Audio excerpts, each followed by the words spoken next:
کی ولادت بسعادت کی خوشی ہر جگہ منائی جا رہی ہے، منائی جاتی رہے گی۔ حضور علیہ السلام کی ولادت کی خوشی منائی جا رہی ہے، منائی جاتی رہے گی۔ لیکن جب یہ شیطان یہ وسوسہ پیدا کرے کہ کیا پہلے حضور کا میلاد ہوتا تھا یا نہیں ہوتا تھا، تو میں آپ سے ایک سوال پوچھتا ہوں، آپ کے سامنے ایک سوال رکھتا ہوں، بتائیے کیا ایسا ہو سکتا ہے اللہ اپنے نبی کو کوئی حکم دے اور نبی وہ حکم پورا نہ کرے؟ ایسا ہو سکتا ہے؟ ذرا زور سے جواب دو یار، تمہیں شک ہے؟ ایسا ہو سکتا ہے؟ نہیں ہو سکتا۔ تو اللہ نے انبیاء کو کیا حکم دیا؟ لَتُؤْمِنُنَّ بِهِ وَلَتَنْصُرُنَّ، تم نے ان پر ایمان بھی لانا ہے اور ان کی مدد بھی کرنی ہے۔ تو اس کی تفسیر میں علماء فرماتے ہیں ہر نبی نے اپنی امت کے سامنے میرے پیارے مصطفیٰ کی ولادت کا تذکرہ کیا، ہر نبی نے اپنی امت کو میرے پیارے مصطفیٰ کا تعارف پیش کیا اور کہا اگر میری موجودگی میں آئیں گے تو میں بھی ایمان لاؤں گا، اگر میرے بعد آئے تو میری قوم تم نے ان پر ایمان لانا ہے، تم نے ان کی مدد کرنی ہے۔ یہ سلسلہ حضرت عیسیٰ علیہ السلام تک چلتا رہا۔ محفل میلاد پر اعتراض کرنے والے سوچیں، کم و بیش 1,24,000 انبیاء کرام علیہ السلام تشریف لائے ہیں۔ اگر 1,24,000 کم و بیش انبیاء کرام ہیں، ارے ایک نبی نے ایک دفعہ بھی اپنی امت کو جمع کیا ہو اور وہاں اپنی نبوت کا اعلان کیا ہو، رب کی توحید کے نغمے سنائے ہوں اور وہی میرے پیارے مصطفیٰ کے بارے میں بتایا ہو کہ ایک عظیم رسول آئے گا، تو 1,24,000 محفل میلاد تو یہ بنتی ہے۔ پھر تو کہتے ہیں کہ محفل میلاد، حضور علیہ السلام نے خود بھی اس کو بیان کیا۔ مشکات شریف حدیث کی مشہور کتاب ہے، صفحہ نمبر 513 ہے، تمام مکاتب فکر کی یہاں یہ کتاب پڑھائی جاتی ہے۔ حضرت ارباد بن ساریہ اس کے راوی ہیں۔ حضرت ارباد بن ساریہ اصحاب صفہ میں سے ہیں، جو صحابہ حضور کی بارگاہ میں حاضر رہا کرتے تھے، حضور سے دین سیکھتے تھے، ان جلیل القدر صحابہ میں آپ کا شمار ہوتا ہے۔ حضرت ارباد بن ساریہ فرماتے ہیں حضور علیہ السلام نے فرمایا انی عند اللہ مکتوب خاتم النبیین، میں اللہ کے ہاں اس وقت بھی خاتم النبیین یعنی آخری نبی لکھا ہوا تھا۔ کب؟ وَإِنَّ آدَمَ لَمُنْجَدِلٌ فِي دِينِهِ، جبکہ آدم علیہ السلام اپنی تخلیق کے مراحل طے فرما رہے تھے، پانی اور گارے کے درمیان کے مراحل حضرت آدم علیہ السلام طے فرما رہے تھے۔ حضور فرماتے ہیں میں اس وقت بھی اللہ کا نبی تھا، اللہ کا آخری نبی لکھا ہوا تھا۔ وَسَأُخْبِرُكُمْ بِأَوَّلِ أَمْرِي، میں تمہیں اپنی ابتدا کے بارے میں بتاتا ہوں۔ وَسَأُخْبِرُكُمْ بِأَوَّلِ أَمْرِي دعوت ابراہیم، میں حضرت ابراہیم علیہ السلام کی دعا ہوں، وبشارت عیسیٰ، حضرت عیسیٰ کی بشارت ہوں، ورؤیا امی التي رات حین ودعتنی، اور اپنی امی جان کا وہ نظارہ ہوں جو انہوں نے ولادت کے وقت دیکھا۔ کون سا نظارہ؟ فرماتے ہیں قد خرج لها نور اضاء لها منہ قصور الشام، میری امی جان فرماتی ہیں کہ جب حضور کی ولادت کا وقت آیا، حضور فرماتے ہیں کہ امی جان کے بطن اقدس سے ایک نور نکلا اور اس نور کی روشنی کا یہ عالم تھا کہ مکہ المکرمہ میں بیٹھ کر میری والدہ نے شام کے محلات کو دیکھا۔ اب اس میں دیکھیں حضور نے سب سے پہلے اپنی ختم نبوت کا بیان کیا، اس کے بعد حضور نے بتایا کہ میں حضرت ابراہیم علیہ السلام کی دعا ہوں۔ حکیم الامت مفتی احمد یار خان نعیمی اس حدیث کے تحت فرماتے ہیں ایک نبی نے دعا نہیں کی، ہر نبی نے دعا کی۔ یہ تو ذکر صرف ابراہیم علیہ السلام کا ہے، ایک نبی نے بشارت نہیں دی، ہر نبی نے بشارت دی ہے۔ لوگ کہتے ہیں خوشی کیوں مناتے ہو؟ حضرت عیسیٰ علیہ السلام یہ بھی کہہ سکتے تھے کہ بھائی میں اعلان کر رہا ہوں، حضرت عیسیٰ علیہ السلام یہ بھی کہہ سکتے تھے میں تمہیں خبر دے رہا ہوں کہ آخری نبی آئیں گے، میں اعلان کر رہا ہوں آخری نبی آئیں گے۔ عیسیٰ علیہ السلام نے کیا الفاظ فرمائے؟ قرآن اس کی گواہی دیتا ہے، پارہ نمبر 28 ہے، سورہ الصف، فرمایا یا وَمُصَدِّقًا لِمَا بَيْنَ يَدَيَّ مِنَ التَّوْرَاةِ وَمُبَشِّرًا بِرَسُولٍ يَأْتِي مِن بَعْدِ اسْمُهُ أَحْمَدُ، اے بنی اسرائیل میں تمہاری طرف اللہ کا رسول بن کر آیا ہوں، مجھ سے پہلے جو تورات نازل ہوئی ہے میں اس کی تصدیق کرنے والا ہوں۔ آگے فرمایا وَمُبَشِّرًا، میں تمہیں خوشخبری دے رہا ہوں، میرے بعد ایک ایسا عظیم رسول آئے گا جس کا نام احمد ہوگا۔ پتہ چلا میرے پیارے مصطفیٰ صلی اللہ علیہ وآلہ وسلم کی ولادت بسعادت کی خوشخبری حضرت عیسیٰ علیہ السلام نے بھی دی ہے۔ یہ نہیں کہا کہ اعلان کر رہا ہوں، یہ نہیں کہا کہ خبر دے رہا ہوں، بلکہ کہا فرمایا خوشخبری سنا رہا ہوں۔ اس لیے آج ہم اہل سنت و جماعت حضور کی ولادت بسعادت کی خوشی مناتے ہیں۔ عیسیٰ علیہ السلام نے بھی وہی الفاظ کہے جو خوشی پر دلالت کرتے ہیں، اس لیے کہ خبر خوشی کی بھی ہو سکتی ہے، خبر غم کی بھی ہو سکتی ہے، اعلان خوشی کا بھی ہو سکتا ہے، اعلان غم کا بھی ہو سکتا ہے۔ تو میرے پیارے مصطفیٰ کی ولادت کی بات آئی تو نہ خبر کے الفاظ استعمال کیے نہ اعلان کے الفاظ استعمال کیے، بلکہ فرمایا وَمُبَشِّرًا بِرَسُولٍ يَأْتِي مِن بَعْدِ اسْمُهُ أَحْمَدُ کہ میں تمہیں بتا کے جا رہا ہوں کہ میں عیسیٰ ہوں، اللہ نے مجھے نبوت و رسالت سے نوازا ہے، لیکن میں آخری نبی نہیں ہوں، میرے بعد ایک عظیم رسول آئے گا جس کا نام احمد ہوگا۔ عزیزان من، حضور پرنور خاتم النبیین صلی اللہ علیہ وآلہ وسلم کا ایک فرمان ایصال ثواب کی حوالے سے عرض کر کے میں اپنی گفتگو کو سمیٹتا ہوں، چونکہ یہ ایصال ثواب کی بھی محفل ہے۔ ہمارے گلشان بھائی، عدنان بھائی اور سلیمان بھائی کے والد گرامی، والد مرحوم کے ایصال ثواب کی نیت سے اس محفل کا انہوں نے انعقاد کیا ہے۔ حضور علیہ السلام فرماتے ہیں مَلْ مَيِّتُ فِي الْقَبْرِ إِلَّا كَالْغَرِيقِ الْمُتَغَفِّرِ، میت قبر میں ڈوبنے والے فریادی کی طرح ہوتی ہے۔ جب بندہ پانی میں ڈوب رہا ہوتا نا، وہ چاہتا کوئی بھی آئے مجھے پکڑے اور نکال لے۔ اس طرح عام میت کی یہ کیفیت ہوتی ہے۔ جو اللہ کے محبوب اولیاء بزرگیدہ بندے ان کی تو بڑی شان ہے، میں ان کی بات نہیں کر رہا۔ فرمایا ينتظر دعوة، وہ دعا کی منتظر ہوتی ہے، تلحقه من اب او ام او اخ او صدیق، وہ دعا جو اسے اس کے والد کی طرف سے، اس کی ماں کی طرف سے، اس کے بھائی کی طرف سے، اس کے دوست کی طرف سے پہنچتی ہے۔ فَإِذَا لَحِقَتْهُ كَانَ أَحَبَّ إِلَيْهِ مِنَ الدُّنْيَا وَمَا فِيهَا، فرمایا جب وہ دعا اسے پہنچتی ہے تو اسے دنیا اور ما فیہا، جو کچھ اس دنیا میں ہے وہ سب سے زیادہ محبوب ہوتی ہے۔ وہ بندہ زندہ ہوتا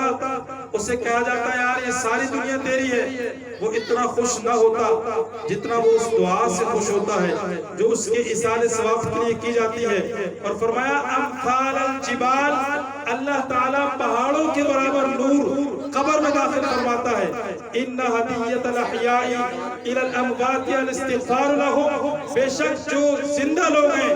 ان کا تحفہ مردوں کے لیے دعائے مغفرت ہے، دعائے استغفار ہے۔ آپ زندہ ہیں، آپ کا جاننے والا بھی زندہ ہے، آپ کا دوست بھی زندہ ہے، آپ کا عزیز بھی زندہ ہے، تو آپ اس کو تحفہ دے سکتے ہیں، لیکن اب وہ فوت ہو گیا ہے تو اس کے لیے تحفہ دعائے مغفرت ہے، ایصال ثواب ہے۔ ایک روایت میں آتا ہے کہ ایک شخص کے درجات بلند ہوتے ہیں انتقال کے بعد، تو وہ اللہ سے پوچھتا ہے میرے مولا جو میرے اعمال تھے اس کے مطابق جو درجہ ملنا تھا وہ مجھے مل گیا، اب میرے درجات میں بلندی کیوں ہو رہی ہے؟ تو اسے رب کی طرف سے جواب دیا جاتا ہے بِاسْتِغْفَارِ وَلَدِكَ لَكَ، تیرے خوش نصیب بیٹے نے تیرے لیے دعائے مغفرت کی ہے، اس لیے رب ذوالجلال نے تیرے درجات کو بلند فرما دیا۔ بڑی خوش نصیب ہے وہ اولاد جو اپنے والدین کو یاد رکھتی ہے، ان کے لیے دعائیں مغفرت کرتی ہے۔ کسی کا بیٹا حافظ قرآن ہو، کسی کا بیٹا قاری قرآن ہو، کسی کا بیٹا عالم دین ہو، کسی کا بیٹا حضور علیہ السلام کی ختم نبوت کی حفاظت کرنے والی تنظیم کا رکن ہو، یہ تو بڑی شانیں ہیں۔ ایک روایت میں آتا ہے بسم اللہ الرحمن الرحیم کی تفسیر میں حکیم الامت مفتی احمد یاسر نعیمی علیہ الرحمہ نے تفسیر نعیمی میں یہ واقعہ لکھا کہ ایک شخص فوت ہو گیا، گناہگار تھا، عیسیٰ علیہ السلام کا زمانہ ہے، عیسیٰ علیہ السلام گزر رہے ہیں، قبر میں دیکھا کہ عذاب ہو رہا ہے، اللہ سے پوچھا کہ اللہ عذاب ہو رہا ہے، تو جب گزرے تو عذاب ہو رہا ہے، واپس جب وہاں سے گزرے تو دیکھا عذاب نہیں ہو رہا۔ جب یہ دونوں صورتحال آپ نے دیکھی تو رب سے سوال کیا کہ میرے رب کیا معاملہ ہے؟ جب میں گزرا تو دیکھا کہ قبر والے کو عذاب ہو رہا، واپس آیا ہوں تو اب کیفیت تبدیل ہو گئی ہے، عذاب نہیں ہے، تو یہ کیا معاملہ ہے؟ تو رب ذوالجلال نے جواباً ارشاد فرمایا اے عیسیٰ جب یہ شخص فوت ہوا بڑا گناہگار تھا، اپنے گناہوں کی وجہ سے اس کو عذاب ہو رہا تھا، اس کی بیوی حاملہ تھی، اس کے انتقال کے بعد اس کی ہاں بچہ پیدا ہوا، پھر وہ بچہ بڑا ہوا، آج وہ بچہ اتنا بڑا ہو گیا کہ وہ استاد کے پاس گیا ہے، پہلا دن تھا، وہ استاد کے پاس گیا ہے اور اس نے پڑھا بسم اللہ الرحمن الرحیم، اس بچے نے میری تعریف کی ہے کہ اللہ کے نام سے شروع جو ہمیشہ مہربان نہایت رحم فرمانے والا ہے، میں رب ہوں، اور اس بچے نے میری تعریف کی ہے، میری غیرت گوارا نہیں کرتی کہ میں اس کے والد کو عذاب دوں جو میری تعریف کر رہا ہے، لہذا اس بسم اللہ پڑھنے کے صدقے میں نے اس کے والد کو بخش دیا۔ ماشاءاللہ روشان بھائی نے، یہ گلشان بھائی نے، عدنان بھائی نے، سلیمان بھائی نے تو اپنے والد کے سال ثواب کے لیے حضور کے ذکر خیر کی محفل سجائی، نعت خواہ آئے ہیں، قرآن کی تلاوت ہوئی ہے، علماء آئے ہیں، اور آپ نے بھی ماشاءاللہ کمال کیا ہے، حضور کی عظمتوں کے نعرے لگائے ہیں، تو حضور کتنے خوش ہوئے ہوں گے، ان کے والد مرحوم کے درجات کتنے بلند ہوئے ہوں گے۔ جب بسم اللہ پڑھنے پر اتنا درجہ بلند ہوتا ہے تو پھر حضور کی محفل سجانے پہ کتنا درجہ بلند ہوتا ہوگا۔ تو میری دعا ہے اللہ کریم ان کے والد مرحوم کے درجات کو بلند فرمائے، حضور پر نور خاتم النبیین صلی اللہ علیہ وسلم کی شفاعت طیبہ انہیں نصیب فرمائے۔ یاد رکھیے آج وہ چلے گئے، ان کے اصال ثواب کی محفل ہم سجا رہے ہیں۔ دوستو ایک دن ہم نے بھی اس دنیا سے جانا ہے، ایک دن ہم نے بھی موت کا ذائقہ چکھنا، اور موت ایسی اٹل حقیقت ہے اس سے کوئی بھی بچ نہیں سکتا، کل نفس ذائقۃ الموت۔ اور جب موت آتی ہے نا تو دو صورتیں ہوتی ہیں، ایک تو یہ کیفیت ہوتی ہے بندہ افسوس کرتا ہے ہائے میں نے ساری زندگی ضائع کر دی، اپنے رب کی نافرمانی کرتا رہا، اپنی مرضی کرتا رہا، میں نے تو اللہ اور اس کے رسول کی اطاعت ہی نہیں کی، بڑا افسوس کرتا ہے۔ اور ایک کیفیت یہ ہوتی ہے اللہ تیرا کرم ہے، تو نے زندگی دی تھی بڑی نعمت تھی، تو نے مجھے دین اسلام کی دولت سے نوازا تھا، حضور کی غلامی میں رکھا تھا، میں نے اپنی زندگی اللہ اور اس کے رسول کی رضا کے مطابق گزاری ہے، اب جاؤں گا تو قبر میں پیارے مصطفیٰ کی زیارت کروں، اور میں کہتا ہوں حضور سے اتنی وفا کر کے جاؤ، حضور سے اتنی وفا کر کے ضرور جاؤ، حضور کے دین کا کام اتنا ضرور کر کے جاؤ، جب قبر میں تم سے سوال ہو نا مر ربک کا، تیرا رب کون ہے، ما دینوں کا، تیرا دین کیا ہے، تو مومن کہے گا ربی اللہ، میرا رب اللہ ہے، دینی الاسلام، میرا دین اسلام ہے، تو تیسرا اور فیصلہ کن سوال ہوگا، سوال پہلا تھا رب کون ہے، سوال دوسرا تھا دین کیا ہے، سوال تیسرا ہونا چاہیے تھا کہ نبی کون ہے، لیکن سوال یہ نہیں ہوگا، سوال یہ نہیں ہوگا، قبر والا عقیدہ نہیں پوچھا جائے گا، پھر دنیا والا عقیدہ پوچھا جائے گا، اور پوچھا جائے گا ما کنت تقول فی ھذا الرجل، یہ جو پر نور شخصیت تیرے سامنے